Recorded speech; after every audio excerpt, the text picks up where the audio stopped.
Fracture of clavicle, ये जो bone है जिसे हम कॉलर बोन भी कहते हैं, जिसे हम हसली भी कहते हैं, ये अक्सर फ्रैक्चर हो जाती है।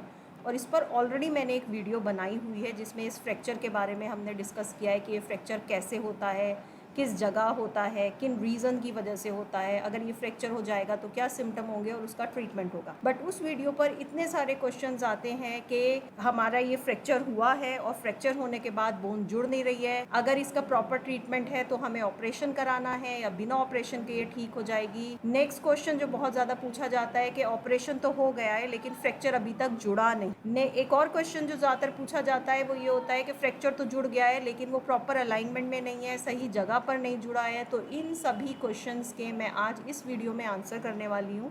इसमें मैं इस फ्रैक्चर से रिलेटेड डिटेल में बात नहीं करूंगी, बट जो क्वेश्चंस मेरे पास आते हैं, जो डाउट्स लोगों के रहते हैं, उसके बारे में मैं आज डिस्कस करूंगी और उन सबको आंसर कर दूंगी। तो चलिए इसे स्टार्ट करते हैं वीडियो को। जैसे आप यहाँ देख सकते हैं कि ये किस तरीके की बोन है, ऊपर जैसे आपको दिख रहा है।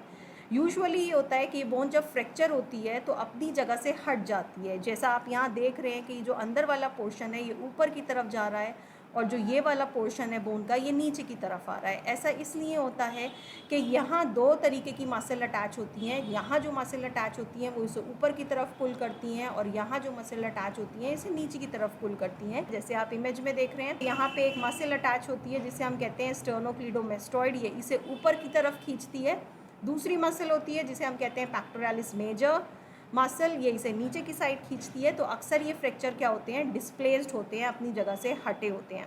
यहाँ आप देख सकते हैं अगेन कि किस तरीके से ये फ्रैक्चर अपनी जगह से हटा हुआ है। और इस केस में तो आप देखेंगे कि 3 फ्रेगमेंट्स हो गई हैं। एक ये है, दूसरी ये पीछे नज़र आ रही है और तीसरी ये। नेक्स्ट इमेज आप यहाँ पर देखिए, ये एक ऐसा फ्रैक्चर है जो अपनी जगह से हटा नहीं है। हमें ऐसे केसेस भी दिखते हैं जहाँ पे सिंपल फ्रैक्चर है, जो फ्रैक्चर फ्रेगमेंट्स हैं वो अपनी जगह से हटती नहीं है। तो यहाँ पे फ्रैक्चर होने के बाद फ्रैक्चर फ्रेगमेंट्स हैं वो अपने अलाइनमेंट में है। ऐसे ही आप यहाँ देख सकते हैं कि फ्रैक्चर होने के बाद फ्रैक्चर फ्रेगमेंट्स अपनी जगह से हटी नहीं है, एक दूसरे के पास ही हैं। ऐसी फ्रैक्चर्स का ट्रीटमेंट बहुत सिंपल होता है। ऐसे केसेस में कोई ऑपरेशन की नीड नहीं होती है। सिंपल डॉक्टर्स क्या करते हैं, बैंडेजिंग करके या ब्रेसेस लगा के उसे ठीक कर देते हैं। वो मैं आगे अभी बताऊंगी वीडियो में किस तरीके से। नेक्स्ट जो टाइप के फ्रैक्चर्स आप देखते हैं वो होते हैं इनकम्प्लीट फ्रैक्चर, मतलब फ्रैक्चर तो है लेकिन पूरे तरीके से बोन ब्रेक नहीं हुई है। इस तरीके को फ्रैक्चर्स को हम कहते हैं ग्रीन स्टिक फ्रैक्चर। जैसे आप यहाँ देख रहे हैं कि इस जगह पर तो फ्रैक्चर नहीं है, फ्रैक्चर सिर्फ बोन के आधे पोर्शन में ऊपर की तरफ हमें दिख रहा है। और क्योंकि फ्रैक्चर कंप्लीट नहीं है इसलिए बोन क्या होती है, बेंड हो जाती है। जैसे आप यहाँ देख सकते हैं ये भी फ्रैक्चर कंप्लीट नहीं है, इस एरिया से बोन जुड़ी हुई है और यहाँ से ये बोन ब्रेक हो गई है, फ्रैक्चर हो गई है, ये बोन यहाँ पे बेंड हो गई है। ऐसे फ्रैक्चर्स को हम कहते हैं ग्रीन स्टिक फ्रैक्चर्स। इसका ट्रीटमेंट क्या है, इसके फर्दर साइन सिम्टम्स मैं एज सच डिस्कस नहीं कर रही हूँ यहाँ पर। मैं इसके मेन फोकस करूँगी ट्रीटमेंट और उसकी कॉम्प्लिकेशन पर। ट्रीटमेंट क्या है, देखिए ये अच्छे से जान लीजिए कि ये एक ऐसी बोन है जो बहुत जल्दी जुड़ जाती है। वो लोग जो क्वेश्चन करते हैं कि हमारा फ्रैक्चर जुड़ नहीं रहा है, मेजॉरिटी ऑफ द केसेस में ये बोन अच्छे से जुड़ जाती है और उसके 3 रीज़न है। The very first reason is इस बोन की ब्लड सप्लाई बहुत अच्छी होती है, बहुत अच्छे से इसमें ब्लड होता है जिसकी वजह से इसकी हीलिंग बहुत फास्ट हो जाती है।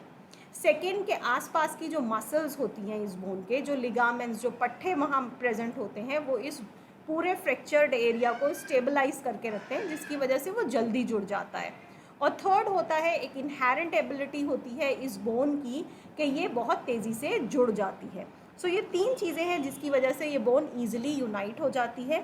अगर आपका फ्रैक्चर ऐसा है जिसमें बोन अपनी जगह से हट नहीं रही है, जैसे हमने यहाँ देखा था कि बोन फ्रैक्चर तो हुआ है बोन में लेकिन फ्रेगमेंट्स अपनी जगह से हट नहीं रही हैं, ऐसे केसेस में बहुत कुछ नहीं करना होता है। डॉक्टर सिंपली पेशेंट्स को एडवाइस करते हैं कि हम एक फिगर ऑफ 8 शेप का एक बैंडेज अप्लाई करेंगे। ये 8 शेप की फॉर्म में बैंडेज अप्लाई किया जाता है जो यहाँ जो हसली जो कॉलर बोन है उसे सपोर्ट करता है, रोक कर रखता है अपनी पोजीशन में और बोन बहुत जल्दी हील हो जाती है। यूजुअली 2 to 3 वीक्स लगते हैं इस बोन को हील होने में। Next is triangular sling. एक स्लिंग इस तरीके से बनाया जाता है, ये रेडीमेड मार्केट में भी अवेलेबल होते हैं और ये घर में कपड़े के भी बनाए जा सकते हैं, जिसमें जो अफेक्टेड साइड है, जिस साइड फ्रैक्चर हुआ है बोन का, वो वाला अपर एक्सट्रीमिटी, वो वाला हाथ पूरा इस तरीके से इस बैग के अंदर डाल दिया जाता है ताकि वहाँ पर मूवमेंट ना हो और बोन अच्छे से जुड़ जाए। थर्ड है, मार्केट में रेडीमेड ब्रेसेस मिलती हैं जो फिगर ऑफ 8 शेप को ही रिजेंबल करती हैं और वो अच्छे से इस पूरे एरिया को सपोर्ट भी देती है और उसे इमोबिलाइज भी कर देती हैं, वहाँ पे मूवमेंट रोकती हैं, तो बोन अच्छे से जुड़ जाती है। सो ये ट्रीटमेंट है ऐसे फ्रैक्चर्स का जहाँ पे फ्रैक्चर होने के बाद फ्रैक्चर फ्रेगमेंट्स अपनी जगह से नहीं हटी। इंडिकेशन फॉर ऑपरेशन और सर्जरी, जैसे हम पहले डिस्कस कर चुके हैं कि सिवियरली डिस्प्लेस फ्रैक्चर में, जैसे आप यहाँ इमेज में देख सकते हैं, तो फ्रैक्चर होने के बाद जो फ्रैक्चर फ्रेगमेंट्स हैं ये मल्टीपल हैं। सो ऐसे केसेस में ऑपरेशन या सर्जरी कराया जाता है। या फिर जैसे आप यहाँ इमेज में देख सकते हैं कि जो फ्रैक्चर फ्रेगमेंट्स हैं वो एक दूसरे से बहुत दूर हो गए, सो ऐसे केसेस में ऑपरेशन या सर्जरी कराया जाएगा। नाउ नेक्स्ट आता है सर्जरी। ऑपरेशन कब कराते हैं पेशेंट का, किन केसेस में ऑपरेशन कराया जाता है, वही ये क्वेश्चन है जो मेरे पास अक्सर वीडियो में पूछा जाता है कि ऑपरेशन कराना है या नहीं कराना है। सो ऑपरेशन 3 कंडीशंस हैं जिनमें कराया जाता है। पहला, न्यूरोवैस्कुलर डैमेज। न्यूरोवैस्कुलर डैमेज क्या होता है, ये जो बोन होती है, हसली जो होती है, जो कॉलर बोन होती है, इसके नीचे से बहुत सी नर्व्स, जिन्हें हम कहते हैं नॉर्मली नस जिसे हम कहते हैं, बहुत सी नर्व्स निकल रही होती हैं और ब्लड वेसल्स निकल रहे होते हैं जो खून को आगे लेकर जाते हैं। कई बार जब ये फ्रैक्चर होता है तो फ्रैक्चर होने के बाद, जैसे आप यहाँ देख रहे हैं इमेज में, कि फ्रैक्चर होने के बाद जो फ्रैक्चर फ्रेगमेंट्स है उसकी जो कोई शार्प एज है, नोक बन गई है, वो क्या करती है, किसी ब्लड वेसल को या किसी नर्व को, किसी नस को कट कर देती है, जिसकी वजह से वहाँ पे ब्लड भी लीक होता है और नर्व डैमेज हो जाती है। तो उसे अगर हमें करेक्ट करना है, सो ऐसे केसेस में क्या किया जाता है, सर्जरी की जाती है। सर्जरी करके बोन को भी फिक्स किया जाता है और जो डैमेज यहाँ पे ब्लड वेसल्स या नर्व्स का हुआ है उन्हें भी करेक्ट कर दिया जाता है। तो जैसे आप यहाँ इमेज में देख सकते हैं कि सर्जरी करके ये एक प्लेट लगाई है, कुछ स्क्रू डाले और इस फ्रैक्चर को फिक्स कर दिया है। सो ये है पहला रीज़न जहाँ पे सर्जरी या ऑपरेशन कराया जाएगा। सेकेंड केस जिसमें ऑपरेशन या सर्जरी कराया जाता है उसे हम कहते हैं नॉन यूनियन। नॉन यूनियन का मतलब है कि फ्रैक्चर होने के बाद फ्रैक्चर फ्रेगमेंट्स आपस में नहीं जुड़ पाएंगे। जब फ्रैक्चर हुआ उसके बाद डॉक्टर ने ट्रीटमेंट दिया, जो भी आपको बेल्ट सप्लाई की, फिगर ऑफ 8 बैंडेज बांधा, उसके बाद 3 महीने निकल गए, बोन आपस में नहीं जुड़ रही हैं, तो ऐसे केसेस को कहा जाता है कि ये नॉन यूनियन है। सो ये नॉन यूनियन बहुत से रीज़न होते हैं उसके होने के, क्यों होता है। जैसे आप यहाँ देख रहे हैं कि फ्रैक्चर के बाद बोन तो डेवलप हुई है, यहाँ एक्स्ट्रा बोन फॉर्मेशन हुई है, हीलिंग हुई है, लेकिन जो एंड्स हैं वो आपस में नहीं जुड़ पाए हैं। और आप यहाँ देखेंगे फ्रैक्चर फ्रेगमेंट्स के जो एंड हैं वो प्रॉपर वेल डिफाइंड है, मतलब आपस में अब ये फर्दर नहीं जुड़ेंगे।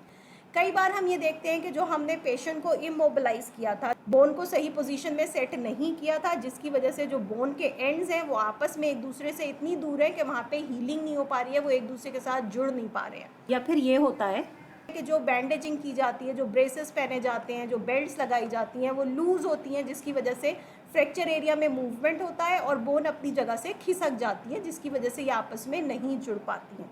इसी तरह आप यहाँ देख सकते हैं कि बोन जो है वो आपस में नहीं जुड़ पाई है, क्लियर कट यहाँ पे ये विजिबल फ्रैक्चर लाइन दिख रही है। सो ऐसे केसेस में क्या किया जाता है, जब काफ़ी टाइम निकल जाता है तो फिर ऑपरेट करके वापस से फिक्स किया जाता है। ऑपरेशन करके ऐसे केसेस में उन्हें जोड़ा जाता है, जैसे आप यहाँ देख रहे हैं कि प्लेट लगाई गई है और स्क्रूज लगाए गए हैं। तो ये आपका आई होप जो क्वेश्चन है उसका आपको जो नेक्स्ट चीज़ आती है कॉस्मेटिक। ये फ्रैक्चर यूजुअली अपनी जगह से, जैसे मैंने बताया कि 2 मसल ग्रुप हैं जो इसे पुल करके रखते हैं, खींच के रखते हैं, तो कई बार ये फ्रैक्चर जब जुड़ता है तो अपनी एग्जैक्ट पोजीशन में ना जुड़ के थोड़ा सा ऊपर नीचे जुड़ जाता है, तो उसकी वजह से हल्का बोन ना ऊपर की तरफ नज़र आने लगती है। तो कई बार लोगों को इससे इशू होता है कि ये बोन क्यों नज़र आ रही है। मेल्स में यूजुअली ये नोटिस नहीं किया जाता है, लेकिन फीमेल्स में, लड़कियों में ये नोटिस किया जाता है, इसलिए कि ये नॉर्मल दिखे तो वहाँ पे सर्जरी करके उसको करेक्ट कर दिया जाता है, सही पोजीशन में ले आया जाता है, अदरवाइज इसकी नीड नहीं होती है। सो इस केस में ऑपरेशन कराया जाता है। सो ये 3 कंडीशन है जिन केसेस में ऑपरेशन कराया जाएगा। कोई न्यूरोवेस्कुलर डैमेज है, कोई नॉन यूनियन है, बोन जुड़ नहीं रही है, या फिर दिखने में अच्छा नहीं लग रहा है इसलिए ऑपरेशन कराया जा रहा है। कॉम्प्लिकेशन, फ्रैक्चर के बाद क्या क्या परेशानियां हो जाती हैं। ट्रीटमेंट आपने सही कर लिया, बट उसके बाद भी आप देखते हैं कि कई बार बहुत सी समस्याएं, बहुत सी परेशानियां हो जाती हैं जो बहुत कॉमन है, जिससे रिलेटेड बहुत से लोग कंफ्यूज भी रहते हैं और मेरे पास क्वेश्चंस भी आते हैं। वो पहला है माल यूनियन। माल यूनियन कहते हैं कि बोन जुड़ तो गई है लेकिन अपने सही अलाइनमेंट में, सही पोजीशन में वो नहीं आई है। ये सभी एक्सरे में आप देख सकते हैं कि यहाँ पे जो बोन है वो आपस में जुड़ तो गई है, लेकिन जो ये स्ट्रेट लाइन में एक सीधी बोन थी वो उस तरह नहीं जुड़ी है। एक एंड इसका ये, एक एंड इसका ये, और यहाँ पर ये बीच में हीलिंग हो गई है। इसी तरह आप देख रहे हैं कि बोन जुड़ तो गई है, लेकिन ये हल्का सा बेंड है। यहाँ पे आप देखिए एक फ्रेगमेंट ये है, एक फ्रेगमेंट ये है, बीच में इनमें हीलिंग हो गई है, तो ये एक स्ट्रेट लाइन में ना जुड़ के ऊपर नीचे जुड़ी है। इसी तरीके से आप यहाँ देखिए कि यहाँ एस का शेप आ रहा है, ये कर्व बन गया है और बोन इस तरीके से जुड़ गई है। सो बहुत से लोग इस चीज़ को लेके कंफ्यूज हो जाते हैं कि शायद हमारी बोन यहाँ पर जुड़ी नहीं है। तो ऐसा कंफ्यूज नहीं होना है, बोन यहाँ पे आपकी जुड़ चुकी है, लेकिन वो अपने प्रॉपर अलाइनमेंट में नहीं है, अपने नॉर्मल अलाइनमेंट से हटकर जुड़ी है। और ये एक नॉर्मल सी चीज़ है, इसके लिए परेशान होने की कोई ज़रूरत नहीं है। अक्सर इस फ्रैक्चर में ये कॉम्प्लिकेशन हो जाती है, बट क्योंकि इसके इस तरीके से जुड़ने के बाद भी कोई फंक्शनल इम्पेयरमेंट नहीं होता है, पेशेंट को काम करने में, अपनी डेली एक्टिविटी करने में कोई प्रॉब्लम नहीं होती है, इसलिए डॉक्टर्स यूजुअली इसे ऐसे ही छोड़ देते हैं। ऐसे फ्रैक्चर्स जहाँ पर गलत पोजीशन में जुड़ने की वजह से पेशेंट की डेली एक्टिविटीज़, पेशेंट का काम करना, पेशेंट की डिफरेंट मूवमेंट्स पे प्रॉब्लम होना अगर प्रॉब्लम क्रिएट करता है तो ऐसे पेशेंट्स को ऑपरेट करके उन्हें वापस से सही अलाइनमेंट में लाया जाता है, सही पोजीशन में लाया जाता है। बट इस केस में, क्लेविकल के केस में, क्योंकि कोई फंक्शनल इम्पेयरमेंट नहीं हो रहा है, पेशेंट को एक्टिविटी करने में कोई प्रॉब्लम नहीं होती है, तो उन्हें इसी पोजीशंस में इसी तरीके से छोड़ दिया जाता है और पेशेंट अपनी नॉर्मल एक्टिविटीज़ करता रहता है। सो अगर आपका केस ऐसा है तो परेशान होने की कोई नीड नहीं है, फ्रैक्चर जुड़ चुका है और ऐसे भी आप अपनी सारी एक्टिविटीज़ कर सकते हैं। सेकेंड कॉम्प्लिकेशन जो होती है वो होती है injury to subclavian vessels and brachial plexus. जैसे मैंने बताया कि यहाँ इस हड्डी के नीचे से, इस बोन के नीचे से बहुत सी नर्व्स और ब्लड वेसल्स निकल रहे होते हैं। सो इस फ्रैक्चर के बाद क्या होता है, एक कॉम्प्लिकेशन, एक समस्या ये हो जाती है कि बहुत सी नसें या ब्लड वेसल डैमेज हो जाते हैं, जिनकी वजह से लोगों को अक्सर प्रॉब्लम होती है अपनी एक्टिविटी करने में, काम करने में। सो उस केस में क्या होता है कि फर्दर डॉक्टर उन चीज़ों के लिए ट्रीटमेंट देते हैं। अगर आपको ऐसा कुछ नहीं है तो कोई इशू नहीं है, आप अपना नॉर्मल जो भी एक्टिविटीज़ करते हैं वो कर सकते हैं। जिनके साथ ये प्रॉब्लम होती है उनके केस में सेपरेट इसका फिर ट्रीटमेंट होता है। लास्ट जो है कॉम्प्लिकेशन इस फ्रैक्चर के साथ है वो है शोल्डर का जाम हो जाना, कंधे का जाम हो जाना। जब ये बोन फ्रैक्चर हो जाती है, क्लेविकल हसली जिसे कहते हैं, फ्रैक्चर हो जाती है, तो पेशेंट को क्या होता है, बैंडेज बांधा जाता है या ब्रेस लगाई जाती है। उसे कहा जाता है कंधे को मूव नहीं करना है, रोक के रखना है। ऐसा 1 महीने के लिए, 1.5 महीने के लिए किया जाता है। तो इतने टाइम में क्या होता है, जो कंधा होता है उसकी मसल्स क्योंकि काम नहीं करती हैं तो वो जाम हो जाता है। उसमें भी कोई समस्या नहीं है, कोई घबराने की बात नहीं है। एक बार जब डॉक्टर आपसे कह देता है कि आप फ्रैक्चर जुड़ चुका है, आप एक्टिविटी कर सकते हैं, तो धीरे धीरे कंधे को मूव कराकर इसको जो कंधा जाम हुआ है, स्टिफ हुआ है, उसे खोल दिया जाता है और वापस से आपका कंधा नॉर्मल काम करने लगता है। आई होप मैंने इस अपनी वीडियो में आपके उन सभी क्वेश्चंस के आंसर कर दिए हूँ जो तो आप लोग मुझसे यूजुअली पूछते हैं, ऑपरेशन से रिलेटेड, इसकी कॉम्प्लिकेशन से रिलेटेड, रॉन्ग अलाइनमेंट में फ्रैक्चर का जुड़ना, फ्रैक्चर जुड़ा है, नहीं जुड़ा है, नहीं जुड़ा है तो क्या करना है, रॉन्ग पोजीशन में जुड़ा है तो क्या करना है। तो कंफ्यूज नहीं होना है, उसे प्रॉपर तरीके से समझिए। और मुझे लगता है कि इस वीडियो को देखकर आप अपनी प्रॉब्लम का प्रॉपर सोल्यूशन निकाल सकते हैं और चीज़ों को अच्छे से समझ सकते हैं। आई होप आपको वीडियो पसंद आई हो। ऐसी और वीडियो के लिए जुड़े रहिए हमारे साथ।